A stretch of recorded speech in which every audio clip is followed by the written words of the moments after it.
Supplier ಬಳಿ ಸಿಕ್ಕ grenade ಮತ್ತಷ್ಟು ಆತಂಕಕ್ಕೆ ಕಾರಣವಾಗಿದೆ. ಯಾಕಂದ್ರೆ ಇದನ್ನ ಬಳಸ್ತಾ ಇದ್ದಿದ್ದು ಮಿಲಿಟರಿಯಲ್ಲಿ ಮಾತ್ರ. ಇದು ಹೇಗೆ ಈತನ ಕೈಗೆ ಸಿಕ್ತು ಅನ್ನೋದೇ ಪೊಲೀಸರಿಗೆ ದೊಡ್ಡ ತಲೆನೋವಾಗಿದೆ.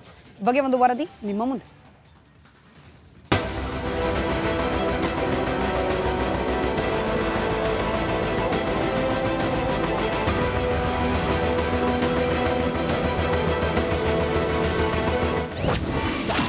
ಪೊಲೀಸರಿಗೆ ತಲೆನೋವಾದ ಗ್ರೆನೇಡ್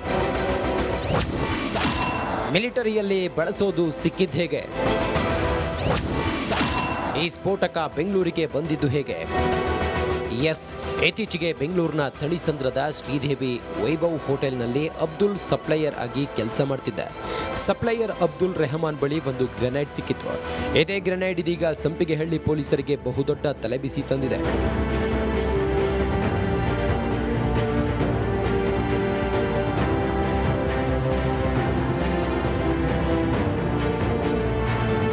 ಯಾಕಂದ್ರೆ ಆರೋಪಿ ಬಳಿ ಸಿಕ್ಕಿರೋ ಸ್ಫೋಟಕದಲ್ಲಿ TNT ಅಂದ್ರೆ ಇದರಲ್ಲಿ ಟ್ರೈನೈಟ್ರೋಲಿನ್ ಪತ್ತೆಯಾಗಿದೆ. ಇದನ್ನ ಸಾಮಾನ್ಯವಾಗಿ ಮಿಲಿಟರಿಯಲ್ಲಿ ಪ್ರಾಥಮಿಕ ಸ್ಫೋಟಕವಾಗಿ ಬಳಸಲಾಗುತ್ತೆ. C7H5N306 ಫಾರ್ಮುಲಾದಲ್ಲಿ ತಯಾರಾಗುವ ಸ್ಫೋಟಕವಿದು. ಹಳದಿ ಬಣ್ಣದಿಂದ ಕೂಡಿರುತ್ತೆ. ವಾಸನೆ ಇಲ್ಲದ ಘನ ಸ್ಫೋಟಕವಾಗಿದೆ. ಇದನ್ನ ಸಾಮಾನ್ಯವಾಗಿ ಮಿಲಿಟರಿಯಲ್ಲಿ ಪ್ರಾಥಮಿಕ ಸ್ಫೋಟಕವಾಗಿ ಬಳಸುತ್ತಾರೆ. ಅಲ್ಲದೆ ಶೆಲ್ ಬಾಂಬ್, ಗ್ರೆನೇಡ್, ಡೆಮಾಲಿಷನ್ ಸ್ಫೋಟಕಗಳಲ್ಲೂ ಇದನ್ನ ಬಳಸಲಾಗುತ್ತೆ. ಇದೇ ಈಗ ಸಂಪಿಗೆಹಳ್ಳಿ ಪೊಲೀಸರಿಗೆ ಬಹುದೊಡ್ಡ ತಲೆಬಿಸಿ ತಂದಿದೆ. ಯಾಕಂದ್ರೆ ಆರೋಪಿ ಅಬ್ದುಲ್ ಈ ಸ್ಫೋಟಕ ಆತನ ಬಳಿ ಹೇಗೆ ಬಂತು ಅನ್ನೋದ್ರ ಬಗ್ಗೆ ಸ್ಪಷ್ಟ ಮಾಹಿತಿ ನೀಡ್ತಿಲ್ಲ. ಸದ್ಯ ಆರೋಪಿಯನ್ನ ಪೊಲೀಸರು 5 ದಿನಗಳ ಪೊಲೀಸ್ ಕಸ್ಟಡಿಗೆ ಪಡೆದಿದ್ದಾರೆ. ಆದರೆ ಇದು ಹೇಗೆ, ಯಾರಿಂದ ಅಬ್ದುಲ್ ರೆಹಮಾನ್ಗೆ ಸಿಕ್ತು ಎನ್ನುವುದೇ $1 ಮಿಲಿಯನ್ ಪ್ರಶ್ನೆಯಾಗಿದೆ. Nagaraj B Apasandra, crime bureau, Republic Kannada, Bengaluru. Silicon ಸಿಟಿಯ ಹೋಟೆಲ್ ಸಪ್ಲೈಯರ್ ಬಳಿ ಸಿಕ್ಕ ಗ್ರೆನೇಡ್ ಮತ್ತಷ್ಟು ಆತಂಕಕ್ಕೆ ಕಾರಣವಾಗಿದೆ. ಯಾಕಂದ್ರೆ ಇದನ್ನ ಬಳಸ್ತಾ ಇದ್ದಿದ್ದು ಮಿಲಿಟರಿಯಲ್ಲಿ ಮಾತ್ರ. ಇದು ಹೇಗೆ ಈತನ ಕೈಗೆ ಸಿಕ್ತು ಅನ್ನೋದೇ ಪೊಲೀಸರಿಗೆ ದೊಡ್ಡ ತಲೆನೋವಾಗಿದೆ. ಈ ಬಗ್ಗೆ ಒಂದು ವರದಿ ನಿಮ್ಮ ಮುಂದೆ.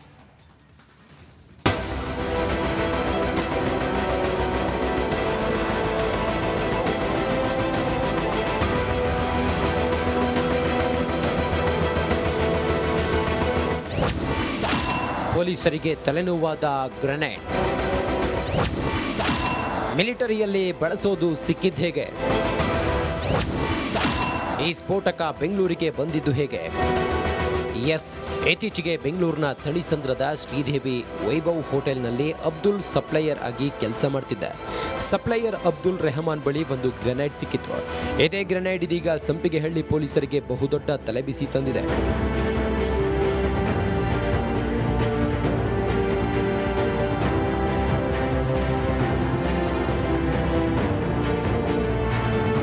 ಯಾಕಂದ್ರೆ ಆರೋಪಿ ಬಳಿ ಸಿಕ್ಕಿರೋ ಸ್ಫೋಟಕದಲ್ಲಿ TNT ಅಂದ್ರೆ ಇದರಲ್ಲಿ ಟ್ರೈನೈಟ್ರೋಲಿನ್ ಪತ್ತೆಯಾಗಿದೆ. ಇದನ್ನ ಸಾಮಾನ್ಯವಾಗಿ ಮಿಲಿಟರಿಯಲ್ಲಿ ಪ್ರಾಥಮಿಕ ಸ್ಫೋಟಕವಾಗಿ ಬಳಸಲಾಗುತ್ತೆ.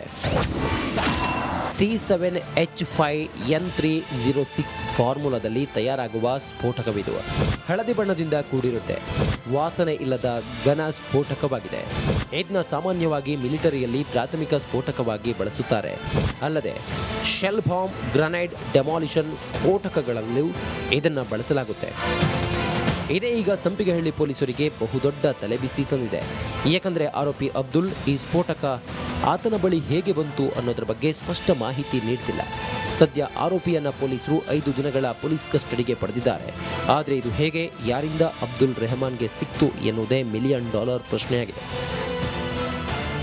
Nagaraj B Apasandra, crime bureau, Republic Kannada, Bengaluru. Silicon ಸಿಟಿಯ ಹೋಟೆಲ್ ಸಪ್ಲೈಯರ್ ಬಳಿ ಸಿಕ್ಕ ಗ್ರೆನೇಡ್ ಮತ್ತಷ್ಟು ಆತಂಕಕ್ಕೆ ಕಾರಣವಾಗಿದೆ. ಯಾಕಂದ್ರೆ ಇದನ್ನ ಬಳಸ್ತಾ ಇದ್ದಿದ್ದು ಮಿಲಿಟರಿಯಲ್ಲಿ ಮಾತ್ರ. ಇದು ಹೇಗೆ ಈತನ ಕೈಗೆ ಸಿಕ್ತು ಅನ್ನೋದೇ ಪೊಲೀಸರಿಗೆ ದೊಡ್ಡ ತಲೆನೋವಾಗಿದೆ. ಈ ಬಗ್ಗೆ ಒಂದು ವರದಿ ನಿಮ್ಮ ಮುಂದೆ.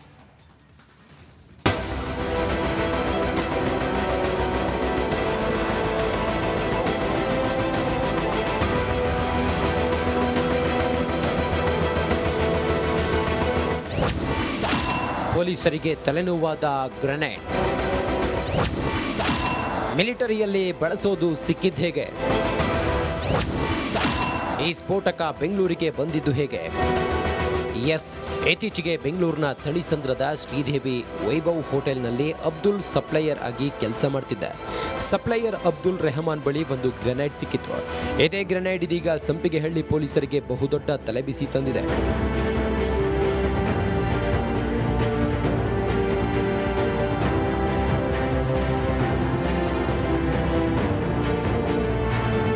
ಯಾಕಂದ್ರೆ ಆರೋಪಿ ಬಳಿ ಸಿಕ್ಕಿರೋ ಸ್ಫೋಟಕದಲ್ಲಿ TNT ಅಂದ್ರೆ ಇದರಲ್ಲಿ ಟ್ರೈನೈಟ್ರೋಲಿನ್ ಪತ್ತೆಯಾಗಿದೆ. ಇದನ್ನ ಸಾಮಾನ್ಯವಾಗಿ ಮಿಲಿಟರಿಯಲ್ಲಿ ಪ್ರಾಥಮಿಕ ಸ್ಫೋಟಕವಾಗಿ ಬಳಸಲಾಗುತ್ತೆ. C7H5N306 ಫಾರ್ಮುಲಾದಲ್ಲಿ ತಯಾರಾಗುವ ಸ್ಫೋಟಕವಿದು. ಹಳದಿ ಬಣ್ಣದಿಂದ ಕೂಡಿರುತ್ತೆ. ವಾಸನೆ ಇಲ್ಲದ ಘನ ಸ್ಫೋಟಕವಾಗಿದೆ. ಇದನ್ನ ಸಾಮಾನ್ಯವಾಗಿ ಮಿಲಿಟರಿಯಲ್ಲಿ ಪ್ರಾಥಮಿಕ ಸ್ಫೋಟಕವಾಗಿ ಬಳಸುತ್ತಾರೆ. ಅಲ್ಲದೆ ಶೆಲ್ ಬಾಂಬ್, ಗ್ರನೈಡ್, ಡೆಮಾಲಿಷನ್ ಸ್ಫೋಟಕಗಳಲ್ಲೂ ಇದನ್ನು ಬಳಸಲಾಗುತ್ತೆ. ಇದೇ ಈಗ ಸಂಪಿಗೆಹಳ್ಳಿ ಪೊಲೀಸರಿಗೆ ಬಹುದೊಡ್ಡ ತಲೆಬಿಸಿ ತಂದಿದೆ. ಏಕೆಂದರೆ ಆರೋಪಿ ಅಬ್ದುಲ್ ಈ ಸ್ಫೋಟಕ ಆತನ ಬಳಿ ಹೇಗೆ ಬಂತು ಅನ್ನೋದ್ರ ಬಗ್ಗೆ ಸ್ಪಷ್ಟ ಮಾಹಿತಿ ನೀಡ್ತಿಲ್ಲ. ಸದ್ಯ ಆರೋಪಿಯನ್ನ ಪೊಲೀಸರು 5 ದಿನಗಳ ಪೊಲೀಸ್ ಕಸ್ಟಡಿಗೆ ಪಡೆದಿದ್ದಾರೆ. ಆದರೆ ಇದು ಹೇಗೆ, ಯಾರಿಂದ ಅಬ್ದುಲ್ ರೆಹಮಾನ್ಗೆ ಸಿಕ್ತು ಎನ್ನುವುದೇ $1 ಮಿಲಿಯನ್ ಪ್ರಶ್ನೆಯಾಗಿದೆ.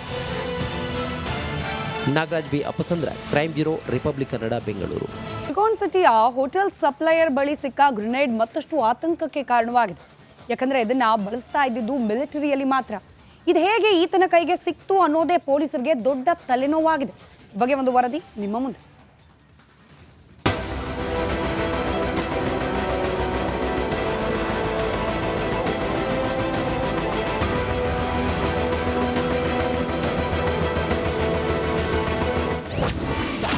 ಪೊಲೀಸರಿಗೆ ತಲೆನೋವಾದ ಗ್ರೆನೇಡ್ ಮಿಲಿಟರಿಯಲ್ಲಿ ಬಳಸೋದು ಸಿಕ್ಕಿದ್ದು ಹೇಗೆ? ಈ ಸ್ಫೋಟಕ ಬೆಂಗಳೂರಿಗೆ ಬಂದಿದ್ದು ಹೇಗೆ? ಎಸ್, ಇತ್ತೀಚೆಗೆ ಬೆಂಗಳೂರಿನ ಥಳಿಸಂದ್ರದ ಶ್ರೀದೇವಿ ವೈಭವ್ ಹೋಟೆಲ್ನಲ್ಲಿ ಅಬ್ದುಲ್ ಸಪ್ಲೈಯರ್ ಆಗಿ ಕೆಲಸ ಮಾಡ್ತಿದ್ದ. ಸಪ್ಲೈಯರ್ ಅಬ್ದುಲ್ ರೆಹಮಾನ್ ಬಳಿ ಒಂದು ಗ್ರೆನೇಡ್ ಸಿಕ್ಕಿತ್ತು. ಇದೇ ಗ್ರೆನೇಡ್ ಇದೀಗ ಸಂಪಿಗೆಹಳ್ಳಿ ಪೊಲೀಸರಿಗೆ ಬಹುದೊಡ್ಡ ತಲೆಬಿಸಿ ತಂದಿದೆ.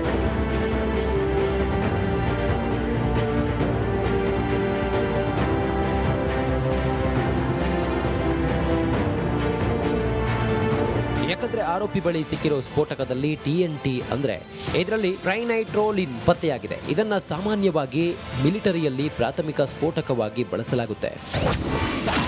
C7H5N306 ಫಾರ್ಮುಲಾದಲ್ಲಿ ತಯಾರಾಗುವ ಸ್ಫೋಟಕವಿದು. ಹಳದಿ ಬಣ್ಣದಿಂದ ಕೂಡಿರುತ್ತೆ. ವಾಸನೆ ಇಲ್ಲದ ಘನ ಸ್ಫೋಟಕವಾಗಿದೆ. ಇದನ್ನ ಸಾಮಾನ್ಯವಾಗಿ ಮಿಲಿಟರಿಯಲ್ಲಿ ಪ್ರಾಥಮಿಕ ಸ್ಫೋಟಕವಾಗಿ ಬಳಸುತ್ತಾರೆ. ಅಲ್ಲದೆ ಶೆಲ್ ಬಾಂಬ್, ಗ್ರನೈಡ್, ಡೆಮಾಲಿಷನ್ ಸ್ಫೋಟಕಗಳಲ್ಲೂ ಇದನ್ನು ಬಳಸಲಾಗುತ್ತೆ. ಇದೇ ಈಗ ಸಂಪಿಗೆಹಳ್ಳಿ ಪೊಲೀಸರಿಗೆ ಬಹುದೊಡ್ಡ ತಲೆಬಿಸಿ ತಂದಿದೆ. ಏಕೆಂದರೆ ಆರೋಪಿ ಅಬ್ದುಲ್ ಈ ಸ್ಫೋಟಕ ಆತನ ಬಳಿ ಹೇಗೆ ಬಂತು ಅನ್ನೋದ್ರ ಬಗ್ಗೆ ಸ್ಪಷ್ಟ ಮಾಹಿತಿ ನೀಡ್ತಿಲ್ಲ. ಸದ್ಯ ಆರೋಪಿಯನ್ನ ಪೊಲೀಸರು 5 ದಿನಗಳ ಪೊಲೀಸ್ ಕಸ್ಟಡಿಗೆ ಪಡೆದಿದ್ದಾರೆ. ಆದರೆ ಇದು ಹೇಗೆ, ಯಾರಿಂದ ಅಬ್ದುಲ್ ರೆಹಮಾನ್ಗೆ ಸಿಕ್ತು ಎನ್ನುವುದೇ $1 ಮಿಲಿಯನ್ ಪ್ರಶ್ನೆಯಾಗಿದೆ. Nagaraj B Apasandra, crime bureau, Republic Kannada, Bengaluru. Silicon ಸಿಟಿಯ ಹೋಟೆಲ್ ಸಪ್ಲೈಯರ್ ಬಳಿ ಸಿಕ್ಕ ಗ್ರೆನೇಡ್ ಮತ್ತಷ್ಟು ಆತಂಕಕ್ಕೆ ಕಾರಣವಾಗಿದೆ. ಯಾಕಂದ್ರೆ ಇದನ್ನ ಬಳಸ್ತಾ ಇದ್ದಿದ್ದು ಮಿಲಿಟರಿಯಲ್ಲಿ ಮಾತ್ರ. ಇದು ಹೇಗೆ ಈತನ ಕೈಗೆ ಸಿಕ್ತು ಅನ್ನೋದೇ ಪೊಲೀಸರಿಗೆ ದೊಡ್ಡ ತಲೆನೋವಾಗಿದೆ. ಈ ಬಗ್ಗೆ ಒಂದು ವರದಿ ನಿಮ್ಮ ಮುಂದೆ.